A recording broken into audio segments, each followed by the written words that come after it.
Allez, on commence avec une idée un peu folle. Et si la carte du monde qu'on apprend tous à l'école était dépassée?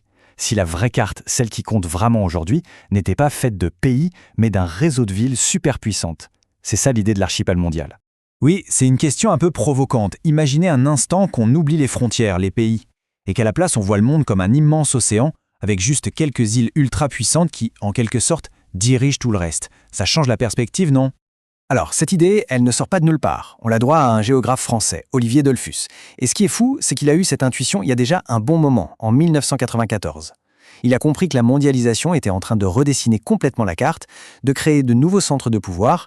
Et voilà le cœur de sa pensée. C'est super important de noter qu'il ne parle pas de pays, comme la France ou les États-Unis, non, il parle de villes. Juste un petit groupe de villes qui, toutes connectées entre elles, agissent comme le centre de contrôle du monde. C'est de là que tout est piloté.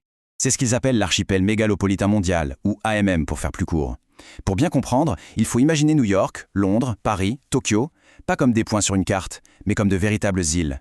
Elles ne sont pas forcément proches géographiquement, mais elles sont hyper connectées par des TGV invisibles, ceux de l'argent, de l'info, des décisions, qui circulent entre elles à toute vitesse, 24 heures sur 24. Bon, maintenant qu'on a l'idée générale, allons voir d'un peu plus près ce que sont ces fameuses îles. Qu'est-ce qu'une ville doit avoir concrètement pour faire partie de ce club très VIP de la mondialisation? Eh bien, une île de cet archipel, c'est ce qu'on appelle une ville-monde. Attention, ce n'est pas juste une question de taille ou de nombre d'habitants. Une ville-monde, c'est bien plus que ça. C'est un cerveau, un centre de commandement où les décisions qui sont prises ont un impact sur la planète entière. D'accord, mais comment elles font ça? En fait, c'est assez simple. Elles concentrent absolument tout. On y trouve les sièges des plus grandes entreprises du monde, les bourses où des sommes folles changent de main chaque seconde, les labos de recherche les plus pointus, les grandes institutions politiques, bref, c'est là que se trouve le pouvoir. Et pour qu'on s'en rende bien compte de ce que ça représente, tenez-vous bien, 90% de toutes les opérations financières du monde sont décidées dans ces quelques villes. 90%, c'est juste énorme. Ça veut dire que la quasi-totalité de l'argent du monde est gérée depuis cet archipel. Et sans surprise, ces îles ne sont pas réparties au hasard sur le globe. Pas du tout.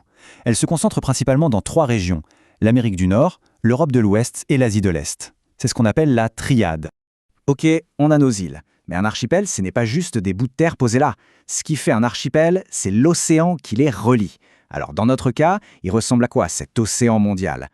Eh bien, cet océan est un peu spécial. Une partie est invisible, immatérielle. Ce sont les milliards de données, d'emails, de transactions financières qui voyagent à la vitesse de la lumière. Mais il y a aussi une partie bien réelle, bien physique. Ce sont les énormes porte-containers qui sillonnent les mers et les avions cargo qui fendent le ciel. Et au cœur de toutes ces connexions, on trouve ce qu'on appelle des hubs. Un hub, c'est comme une énorme gare de triage. Pensez au port géant de Singapour ou de Rotterdam, ou à l'aéroport de Dubaï. Ce sont des carrefours où tout arrive, tout est trié et tout repart. Ce sont les points de connexion de ce grand réseau mondial. Pour que ce soit plus clair, suivons le voyage d'un objet qu'on connaît bien, un smartphone. Tout commence souvent dans une usine en Asie. De là, hop, dans un camion direction un port immense. Il monte à bord d'un navire-mer, un vrai monstre des mers qui traverse l'océan. Arrivé dans un autre grand port, sa cargaison est dispatchée sur des navires plus petits, des feeders, qui vont livrer le smartphone presque jusqu'au magasin. Toute cette logistique de dingue, c'est ça, les courants de notre océan mondial. Bon, jusqu'ici, on a décrit un monde hyper connecté, super efficace.